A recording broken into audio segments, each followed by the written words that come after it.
मन की दूरियों से आदमी दूर होता है और मन की निकटता से आदमी निकट हुआ करता है।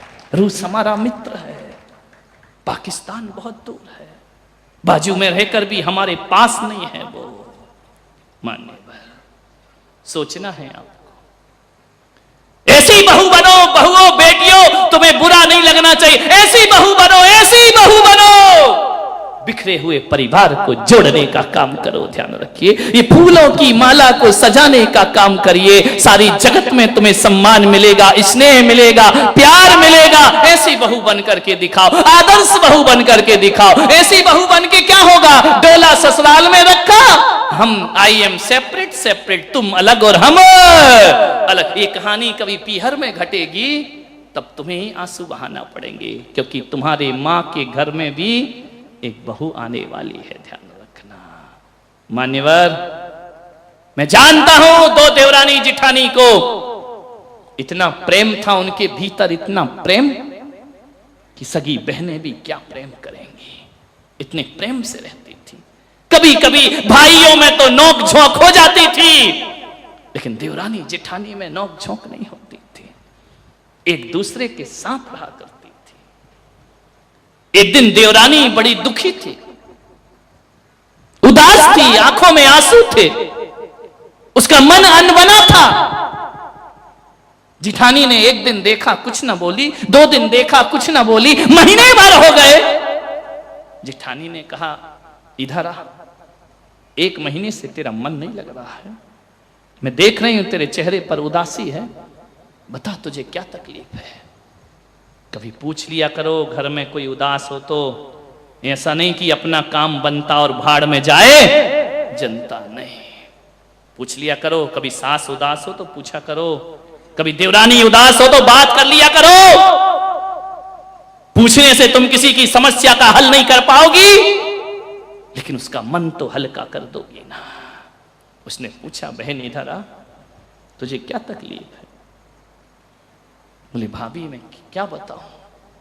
बोले नहीं तुझे बताना पड़ेगा, ये उदासी मुझे बर्दाश्त नहीं होती है। तू तो खिलखिलाती थी, हंसती थी, ऐसी उदासी क्यों करती। इतना प्रेम था दोनों में कि जिठानी अमीर परिवार से थी और देवरानी गरीब परिवार से थी। तीज त्योहार पर जिठानी के घर से महंगे महंगे कपड़े आते थे पीहर से, देवरानी के घर से नहीं आते थे, गरीब की बेटी थी। लेकिन उस जिठानी ने कभी अपनी पीहर की बड़ाई नहीं की। जो बहू ससुराल में पीहर की बड़ाई करती है, उसके ससुराल को उजड़ने में ज्यादा समय नहीं लगा करता है। ध्यान रखिए, जहां रहती हो वही तुम्हारा जीवन है। जब भी नई साड़ी आती थी उसके पीहर से, जानते हो ये छोटी छोटी बातें घरों को कैसे जोड़ती हैं। वह साड़ी लेती थी, बैठक रूम में बैठती थी और देवरानी से कहती थी बेटा 15 दिन ये साड़ी तू पहनना और तेरी उतरी साड़ी 15 दिन बाद मैं पहनूंगी। अरे जिन देवरानी जिठानी में इतना प्रेम है, मैं तो कहता हूं उस घर में शनि भी आएगा तो आकर के दरवाजे से वापिस लौट जाएगा। किसी की कुदृष्टि नहीं लगती है दरवाजे के सामने काली मटकी लटकाने से। ऐसा नहीं कोई बुरी निगाहें तुम पर ना पड़े। मैं तो कहता हूं देवरानी जिठानी सास बहू इतने प्रेम से रहो, बुरी निगाहें खुद रिफ्लेक्ट होकर के वापिस चली जाए और तुम्हारा घर मंदिर जैसा स्वर्ग बन जाए। पहले उसे पहनाती थी। उसने पूछा, समय हो रहा है 4-5 मिनट में खत्म करता हूं। पूछा उसने क्यों उदास है तू। उसने कहा भाभी कि तुम्हारे देवर है ना, इनकी दुकान में बहुत घाटा लगा है, ये मुंह से कुछ नहीं बोलते हैं, सब कुछ बर्बाद हो गया है, जो जमा पूंजी थी वो भी खत्म हो गई, तो इसमें तू चिंता क्यों करती है। भाभी मैं जानती हूं तुम मेरा बहुत ध्यान रखती हो, लेकिन मुझे चिंता तो होगी ना। उनका व्यापार चौपट हो गया, उन्होंने कर्जा कर लिया है। जेठानी ने कहा तो कोई बात नहीं ना। इन्होंने कल रात को मुझे आत्महत्या करने तक की बात बोलती है। वो भैया से कुछ नहीं कह पाते, आपसे कुछ नहीं कह पाते। भाभी ने कहा तू चिंता मत कर। गई अपने कमरे में पति के पास। हालांकि इतनी संपन्न नहीं थी वो ससुराल, उसकी तिजोरी में 10 लाख रुपए पड़े थे। उसने जाकर अपने पति से कहा कि वो जो 10 लाख रुपए पड़े हैं ना, वो छोटे को दे दो। पति ने कहा तू पागल है क्या, कैसे दे दो? जो भी करता है चौपट करता है, बर्बाद कर देता है। कितना तो मैंने उसे हेल्प किया है, कितनी मैंने उसे सहायता की है, हर बार बर्बाद करता है, कहां तक मैं उसकी हेल्प करूं? भाभी ने कहा रुक जाओ, एक बात ध्यान रखो, तुम बड़े भाई हो ना, तुमने एक बार व्यापार कराया उसने चौपट कर दिया, दूसरी बार कराया तो उसने चौपट कर दिया। बोले अब नहीं दे सकता मैं उसे पैसा। उसने कहा यदि तुम्हारा बेटा 3 बार व्यापार चौपट करेगा तो क्या आप उसको पैसा नहीं दोगे? पति चुप हुआ।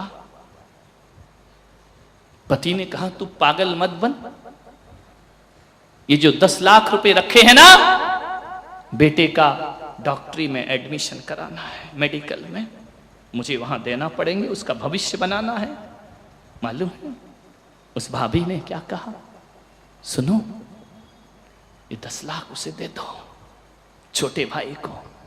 बोले वो बर्बाद कर देगा, वहां मेरे बेटे का भविष्य है। बोले देखो अपना मुन्ना 1 साल बाद मेडिकल कर लेगा, कुछ नहीं बिगड़ेगा, और यदि उसे नहीं दिए ना तो तुम्हारा भाई जिंदगी से हाथ धो बैठेगा।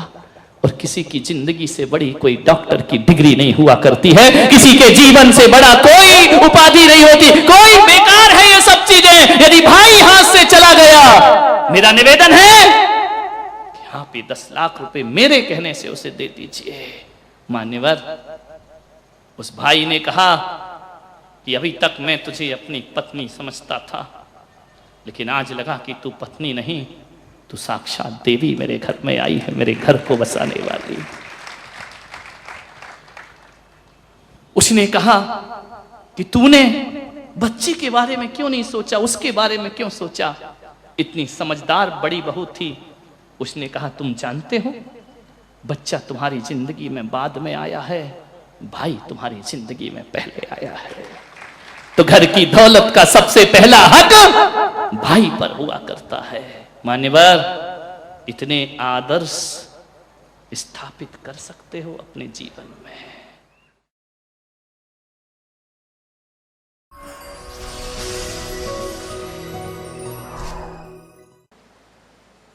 ससुर जी ने कहा कि चाय बनाओ। बेटी गर्मी में पीहर आई है, बहू भाभी भी है। बेटी ने कहा पापा जी बनाती हूं। अम्मा कहती बेटी तू क्यों बनाएगी? बोले क्यों? भाभी है ना, तू तो 4 दिन को आई, आराम कर ले। तू भी तो ससुराल से आई है, थोड़ा सा आराम कर ले, चैन से रह ले। भाभी है ना, वो चाय बना देगी। अब ये सब यदि बहू के कान में पड़ गए, ध्यान रखना, एक प्याला चाय बनाने में बेटी कमजोर नहीं हो जाती, उसका बीपी नहीं बढ़ जाता, वो बेहोश नहीं हो जाती। ध्यान रखना, एक प्याला चाय में कोई बहुत बड़ी मेहनत का काम नहीं था। लेकिन जब कोई सास ये शब्द बोलती है ना कि तू आराम कर, भाभी बनाएगी, ध्यान रखना, एक प्याला चाय ने तुम्हारे दिलों की दूरियां बढ़ा दी। ध्यान रखिए, छलनी हो जाता है उस बहू का सीना। क्या फर्क पड़ता है यदि बेटी बना लेती तो।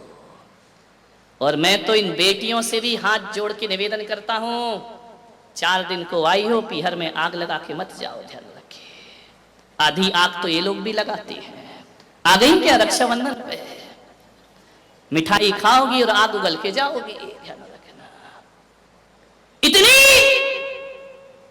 समर्पण दिखाती है पीहर में आकर के अपने माँ बाप के लिए, पूरी बिछी जाती, मेरी मम्मी मेरे पापा, मेरी मम्मी मेरे पापा। भाभी तू ये नहीं करती है, भाभी तू सम्मान नहीं करती, भाभी तू इज्जत नहीं करती है। ये 4 शब्द, इतना प्रेम, गजब। ऐसा लगता है कि तुम्हारी मम्मी की शुभचिंतक केवल तुम ही हो। बेटा तो दुश्मन पैदा हुआ है, कंस पैदा हुआ है घर में। बेटे का कोई लगाव नहीं है, कोई अटैचमेंट नहीं है तुम्हारी माँ से, सब कुछ तुम्हारा है। इतना बात बताओ, मंदिर में महिलाएं जाती हैं, आदमी भी जाते हैं, सूरत में तो बहुत ज्यादा जाते हैं। एक बात बताओ, मंदिर जाते हो कितनी देर रहते हो मंदिर में? ईमानदारी से बोलो, जोर से बोलो ना, जेल की थोड़ी पूछ रहा हूं। 10 मिनट काहे को जाते हो? भाई जा ही मत करो। हाँ, आधा घंटा, इस उम्र में तो 1 घंटा रहना चाहिए। ध्यान रखिए, आप मंदिर जाते हैं, आदमी 10 मिनट रुकता है, 15 मिनट रुकता है, 20 मिनट रुकता है, ज्यादा से ज्यादा 1 घंटा, और जोर लगा दो 1.5 घंटा, 2 घंटे अम्मा जी हुई तो। ध्यान रखना, जिस मंदिर में तुम जाते हो 1 घंटा उस मंदिर में रुकते हो और उस मंदिर को बहुत पवित्र बना करके रखा करते हो, मंदिर में शांति का वातावरण निर्मित करते हो, मंदिर का वातावरण बड़ा पवित्र और पूजनीय बना दिया करते हो। सूरत वालों में आपसे कह रहा हूं, जिस मंदिर में 1 घंटे रुकना है उसे पवित्र बनाते हो, और जिस घर में 23 घंटे रहना है उसे पवित्र क्यों नहीं बनाते हो?